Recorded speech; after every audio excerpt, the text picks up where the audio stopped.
Madame, je vous remercie d'avoir bravé tous les interdits parce que je sais que ma personne et mon nom sont pratiquement interdits de place sur les tabloïds des médias qui traitent des affaires africaines et particulièrement du Congo. C'est un choix qui a été fait, mais un choix que je trouve déplorable. Et vous avez eu ce courage et je promets que je ne... Comment on appelle ça? Je garderai secret votre nom également. Je ne dévoilerai pas la grande institution à laquelle vous appartenez. Donc je vous remercie et vous venez me voir parce que vous considérez que je suis l'opposant au gouvernement pas seulement au gouvernement, au régime, au système de Sassou Nguesso au Congo, qui règne depuis plus de 40 ans et puis qui a fraudé des élections et a commis un crime en empoisonnant un opposant qui est le docteur Parfait Kolela. Cela, oui, je le suis. J'ai toujours été opposant et je considère que quand je vois le silence qu'il y a autour de la mort de M. Kolela, une sorte de...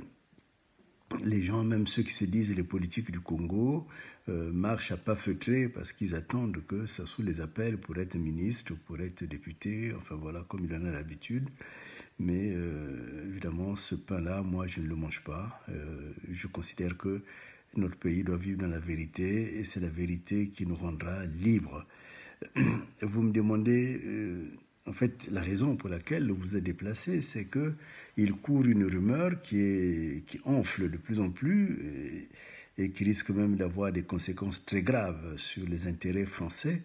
La rumeur selon laquelle la France est complice de la mort de M. Kolela.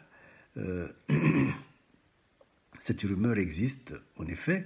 J'ai demandé à mes équipes de faire une enquête plus approfondie.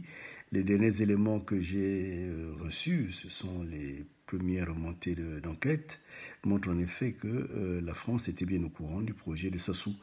Mais quand je dis la France, vous savez, la France, c'est un grand pays, mais c'est aussi un village. J'y vis depuis plus de 40 ans, donc je connais les uns les autres, je connais un peu les réseaux, comment ça fonctionne.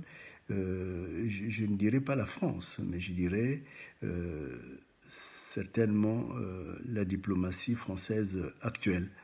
Parce que je crois que M. Le Drian a fait le choix de soutenir Sassou Nguesso, d'être pratiquement sa caution. Et je pense que M. Emmanuel Macron, le président de la République, est tombé dans un piège, un très très gros piège, dans lequel j'ai peur que ça puisse même enflammer la politique franco-française. Parce que, je l'ai dit plusieurs fois, j'ai dit que la France avait l'opportunité de pouvoir penser sa diplomatie dans les temps qui viennent.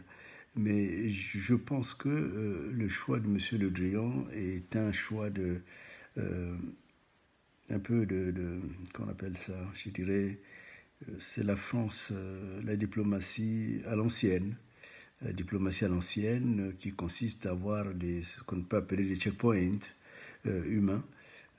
C'est-à-dire qu'on a un Sassou, donc c'est Sassou qui garantit tous les intérêts de la France envers sur le Congo.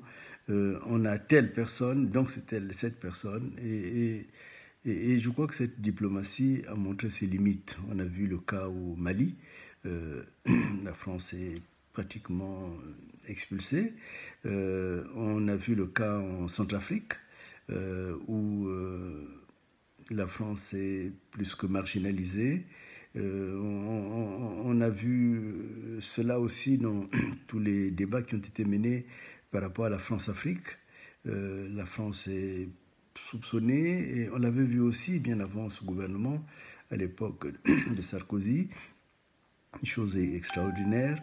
Sarkozy, en tant que président de la République, avait été hué aux obsèques d'Oma Bongo, ce qui s'est jamais vu. Et je pense que la France doit cesser d'avoir cette stratégie qui est une mauvaise stratégie avec des conséquences à terme qui vont devenir pratiquement l'exclusion de la France de ce qui s'appelait en géopolitique le précaré français. En fait, il faut les transformer en relations diplomatiques. Euh, je, Monsieur Le Drian aura certainement à s'en expliquer, au moins vis-à-vis de son président.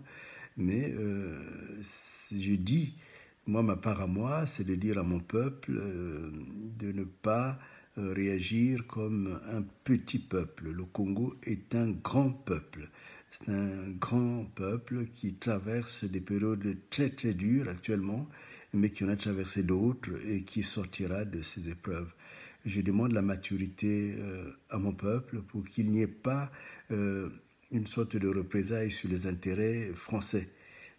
Parce que